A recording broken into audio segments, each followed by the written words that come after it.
Selamat bertemu kembali dalam mata kuliah Teknik Sampling dan Survei. Saya Ismaini Zain, dosen Departemen Statistika S1 Fakultas Sains dan Analytical Data, Institut Teknologi 10 November.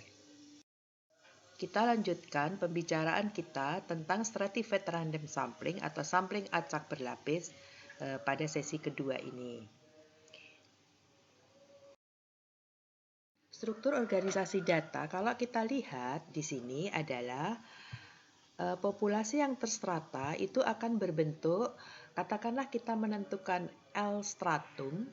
L stratum berarti banyaknya strata ada 2, berarti ada stratum 1, strata 2, dan stratum L.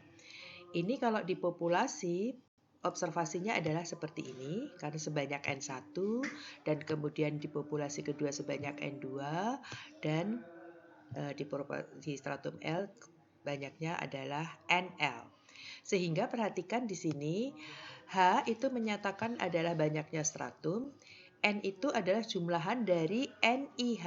H adalah banyaknya stratum, jadi misalnya kalau kita ambil itu stratum ke-1, berarti ini pada stratum ke-1, I menyatakan banyaknya N, ini adalah notasi semuanya pada suatu kondisi, suatu observasi yang I-nya berjalan dari 1 sampai N.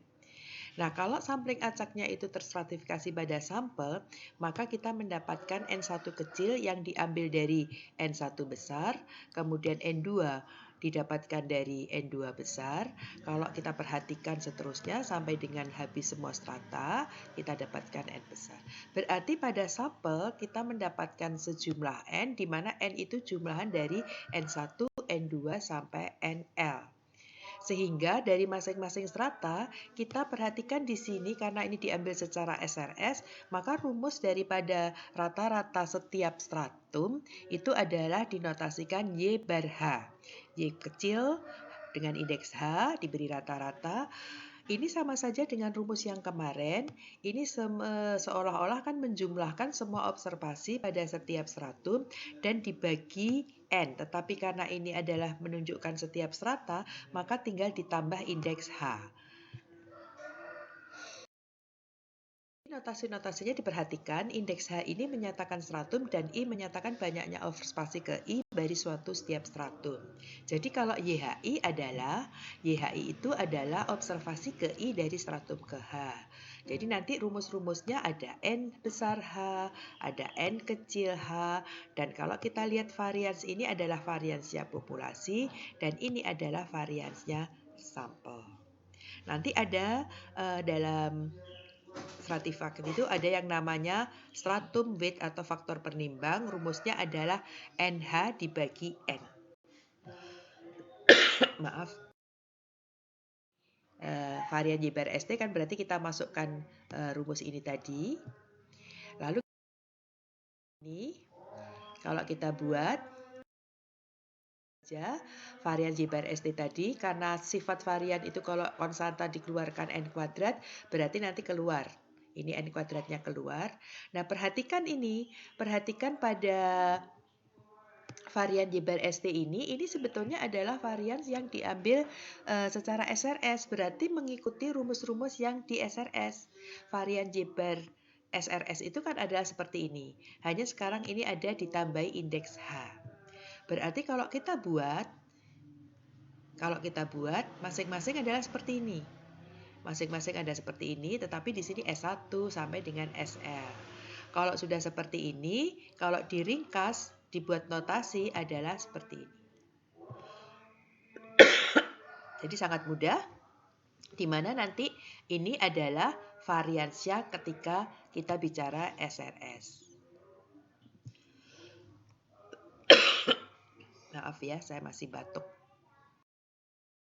Jadi batas kesalahan estimasinya kita juga ngambil dengan cara yang sama, tapi perhatikan sekarang batas kesalahan estimasinya itu adalah kalau kemarin SRS Z alpha per 2 dikalikan varians dari Y bar-nya, kalau sekarang harus Y bar ST.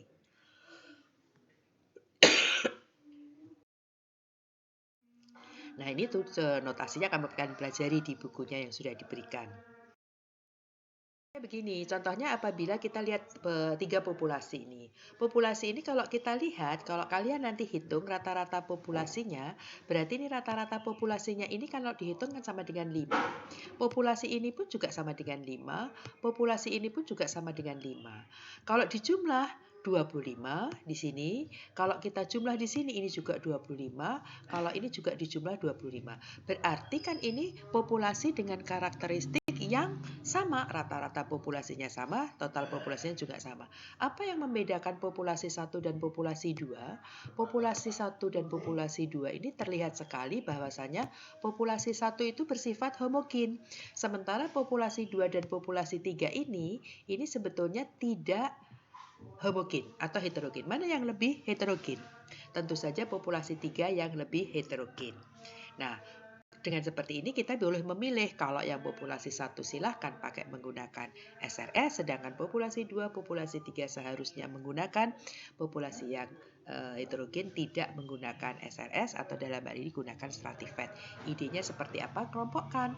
Kelompokkan misalnya ini dikelompokkan dengan ini, mungkin ini dengan ini, atau ini sendirian. Atau juga bisa saja katakanlah tidak dengan cara yang berbeda. Jika menaksir total, silakan dirangkum, itu adalah menjadi tugas. Rasanya rumusnya hampir sama, dan itu adalah kalian belajar. Terima kasih, sampai ketemu pada sesi berikutnya.